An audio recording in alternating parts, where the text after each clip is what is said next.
Hello, everybody. This particular lesson will be an introduction to the work that you will be doing on March 23 and March 25, which will be your first web learning, opportunities for the term to come.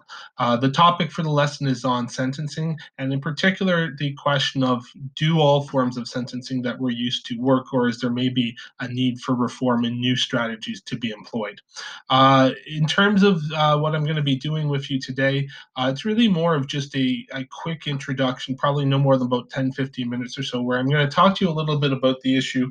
But before I do that, I'll also talk a little bit about just plans of where we're going to be going in the weeks and months to come, and also a little bit of a sort of preview for the two homework assessments that you'll be given for both Monday today and then for the Wednesday lesson. So, with that being said, let's move forward. Some of this I covered in the video that I posted today, but I'll cover it as well a little bit here. Uh, we're kind of moving into a period where there's not a lot of clarity, at least at the back end, for where the end goal will be. Will we have an exam? Will we get back to school? It's looking less and less likely that that will happen, but it's hard to really put a clear sort of picture together because the reality is I don't think anybody at this point really does have that clarity. And so what I'm going to do here is I'm going to talk a little bit about what we'll definitely be doing over the next 2 or 3 weeks, because that's not going to be hard to plan out and discuss. And then I'll give you kind of an idea of where we might be going, knowing that some of that may change. Before March break, we had been looking a lot at criminal law, and we'd gotten close to the end of that unit. Right before we left on the last week in March, we talked a little bit about sentencing. The next 2 days, or actually, sorry, the next 3 or 4 classes, we're going to complete our picture of criminal law by looking at a couple of important themes. One of them is we're going to talk a little bit about the challenges that exist with prisons. You're actually going to watch a video which shows sort of a very violent incident that occurred within a prison in Canada a few years ago and the fallout that came with that. We'll also then explore what are some of the other options that judges and other professionals within the justice system have pursued in terms of potential reform. We'll look at things like circle sentencing and other strategies that are a little bit more unique, a little bit more unorthodox, but that have been at least attempted to maybe change the picture compared to what's been used and employed as strategies in the past.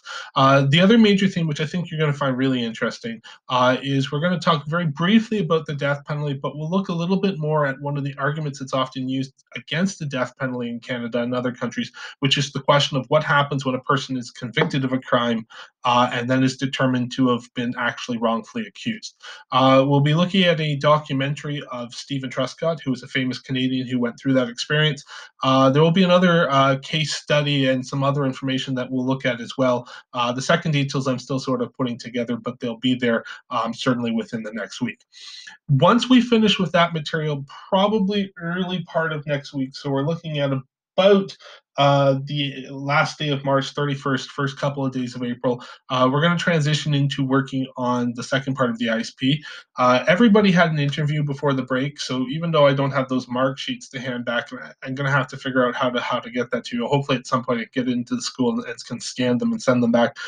We all at least discussed where you're going, and so the reality is that in terms of preparing an outline, you've already more or less received a lot of the feedback in terms of where you should go that you needed. Hopefully, that's enough that you can get working on that second part. The second part of the ISP is going to involve a plan for your paper, or if you're planning on doing a presentation, that I would say if your plan is to do a presentation, because it's very early, unless you think you can do it in video form, which I'll probably allow for, you may want to transition early that into a paper just because it'd be a little bit easier to do the work that way. But if you feel like you can do it in video form and you can sort of develop a seminar in that fashion and that had been your plan, then I probably, whether we end up back in the classroom or not, will allow for that. Either way, you need an outline of your project, which I'll describe more next week. And I'll put a video together going over how to do that, how to do research, so on and so forth. You will also have to have an annotated bibliography. A lot of those things are fairly straightforward, doing an essay outline, doing an annotated bibliography. And so if you'd like to start in on that a little bit early, you're welcome to do so. but you don't have to. It's a little bit up to you. You're definitely going to get, and I'm going to spread it out because I think obviously time wise, we've all, with no mock trial and other things, there's a lot of dates left over. You'll have time, and so I'll make sure that I give you a good week of scripted classes for your e-learning where you can work on that. And then Thursday, which is actually just before the Easter weekend, and I am going to try and hold to that deadline at least for now. I would like to get a copy of that, which you'll email to me. That'll be the first assessment after the break. Uh, the final project is still officially May 1, which gives some time. I may push that back a week or so. Certainly, if we don't have an exam, there's not as much pressure on the back end, so I may spread it out a little bit more just to ease sort of getting back feedback that you'll need from those second parts or outlines. Let's for now just say that it will come at some point when it is a little bit to be determined. The last point I want to make is just units that are to come. I'd mentioned in the first video I posted a couple of days ago that I thought maybe we would end up scrapping environmental law. If we get back to school and we're able to do a mock trial, I want to do a mock trial and we will scrap it. If it looks like we're not going to get back and it looks like this might be a couple of weeks, then unfortunately we've got gaps. There needs to be something to fill that in. And so well, it's not unfortunate. It's an interesting unit. I will put that in, probably about 2 or 3 lessons, but again, it's very much in flux. International law, there's a series of lessons that will be easy to prepare in terms of an e-learning experience. They're done. They just need to be modified. So that will come, and that will be the main focus for most of the end of the year in May.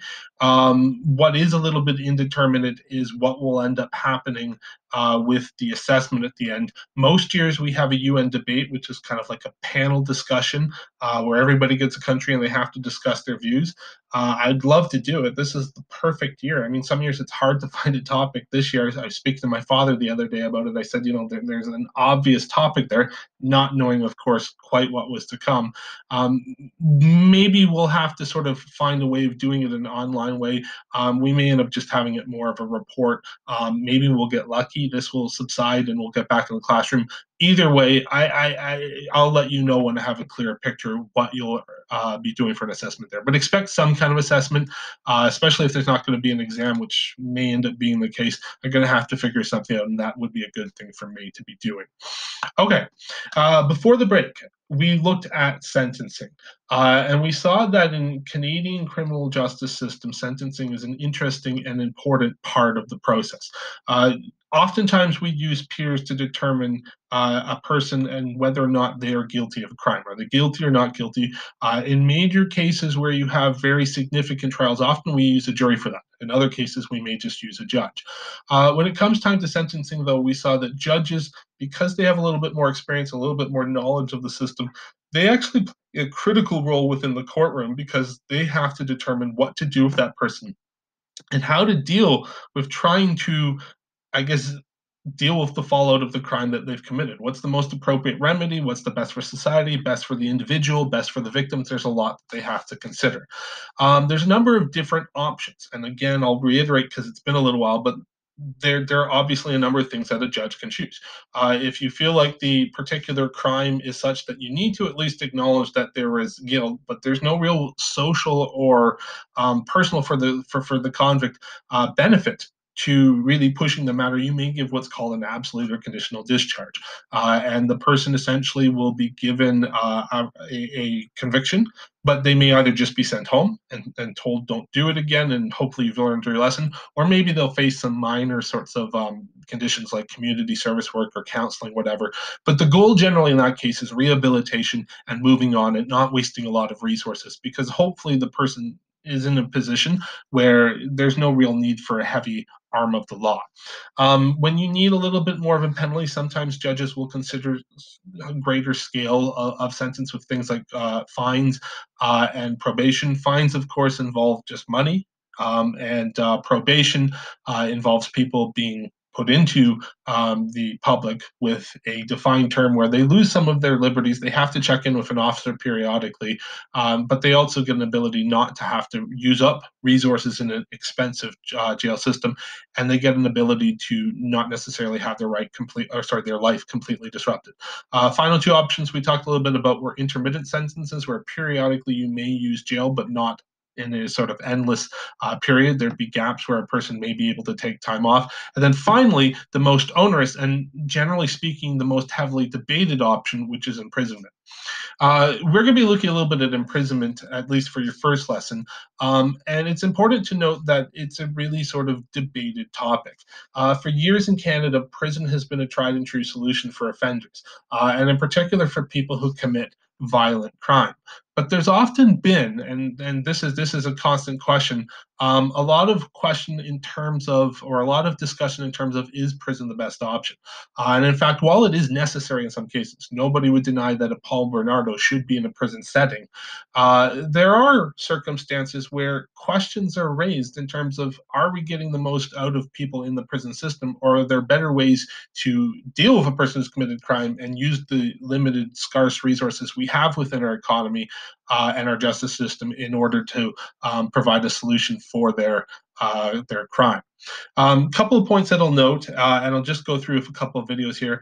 Certainly, when you're looking at criticisms of prison, and you're going to see this a little bit in a video you're going to watch, there's at least a few core ones. One of them, and it's acknowledged a little bit here on the graph, and this is obviously a graph put together by people who are critical of prison, so take it with a grain of salt. But it's an obvious criticism is the fact it's expensive.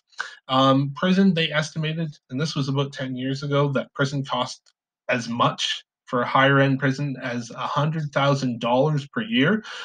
That's an enormous amount of money. And when you compare that to the fact that maintaining controls over a person in the public is generally, when you include all costs in terms of the lawyers, the probation officers, etc., less than $30,000 a year, certainly there's a big difference there. And one of the questions that we have to ask is prison something we can afford?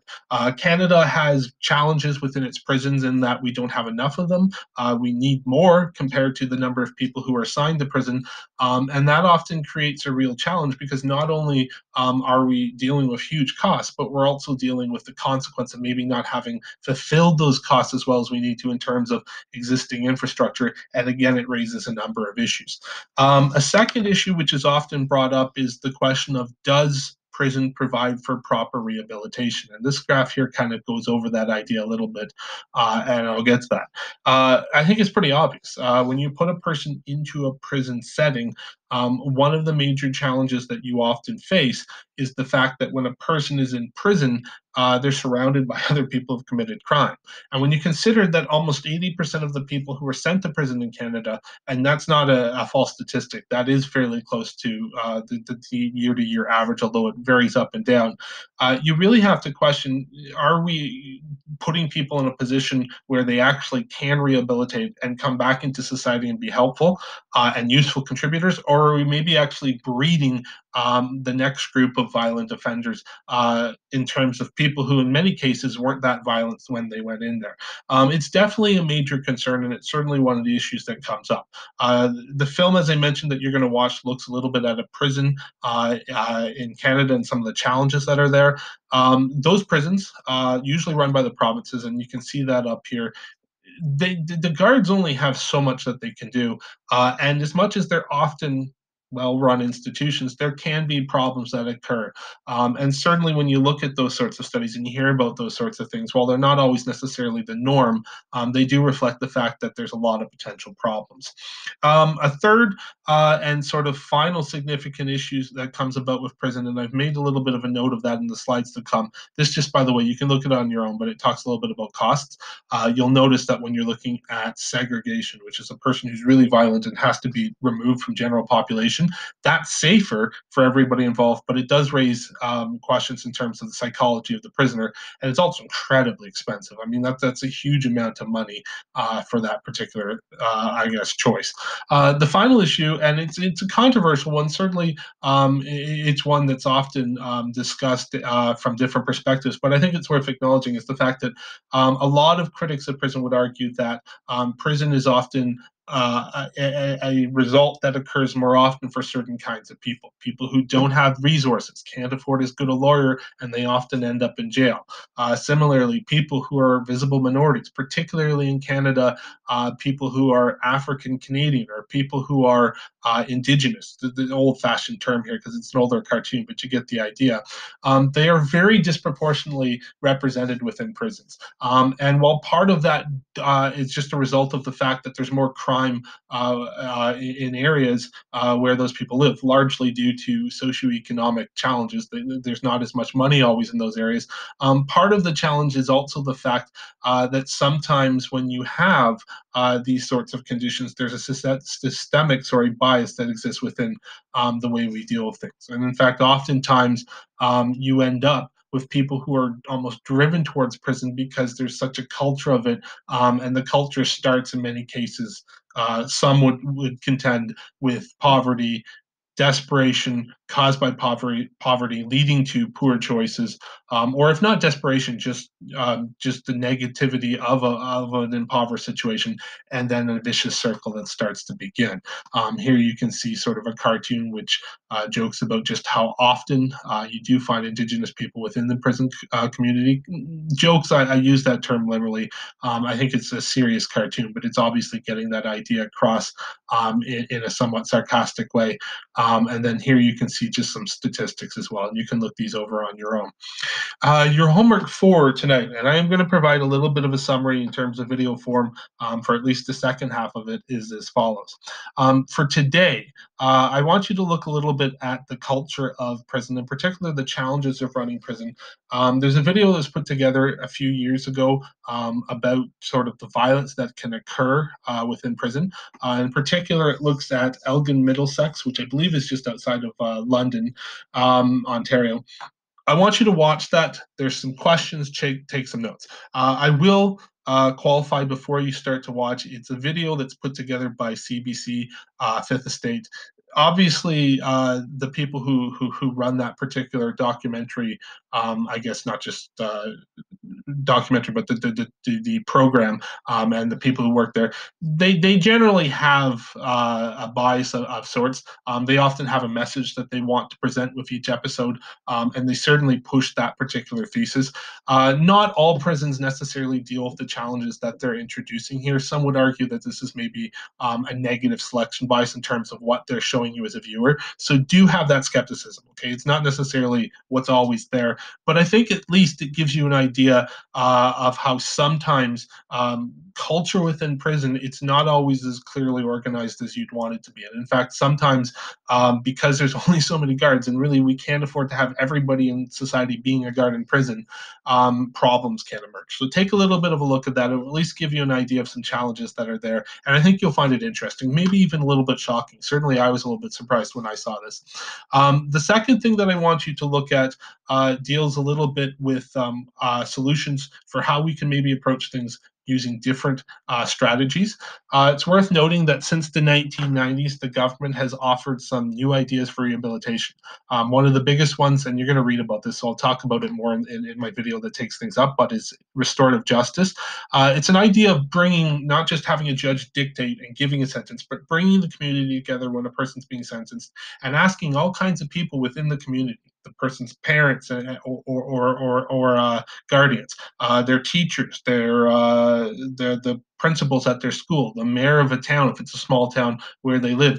They bring a number of those people together, and instead of just having the judge say, here's the sentence, everybody kind of talks about what happens in terms of the crime, talks about potential solutions, and then at the end, after a series of, I guess, ideas that are shared, yes, a judge will impose a sentence, but it's hopefully a sentence that's reflective of the community conversation and some of the consensus ideas that might emerge, rather than just, I guess, a sentence given down from atop a judge's desk. So what I want you to do is I want you to read about that, and I'll put this here in this particular summary. So the first day is your jail deaths video. Watch that, take notes. Your second day, which is the Wednesday, start off by reading page 331 to 336 in your textbook. It talks a little bit about those ideas, and it gives you a case that you can look at, which it was an important one, dealing with those, I guess, strategies. I also have a National Post article which talks about the issue. Read those two things.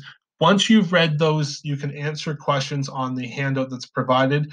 And in a couple of days, I will attach a video where I'll discuss a little bit in terms of what you watched and what you read about, and I'll give you a little bit of a summary of some of the things that hopefully you were able to take note of in your work. Final quick point, when you're reading your textbook, page 331 to 336, if you are lucky enough to have a textbook, just use it. You'll notice, though, on the left bar of EDSB, I've posted notes in terms of things that you need to do. And so just use that. Pretty much all of the sections of the textbook that you require will be there. Just look for the PDF that has the appropriate page numbers. If you have questions, feel free to let me know. Otherwise, good luck. And yeah, if you want, as soon as you see this, you're welcome to get started on your work for this week.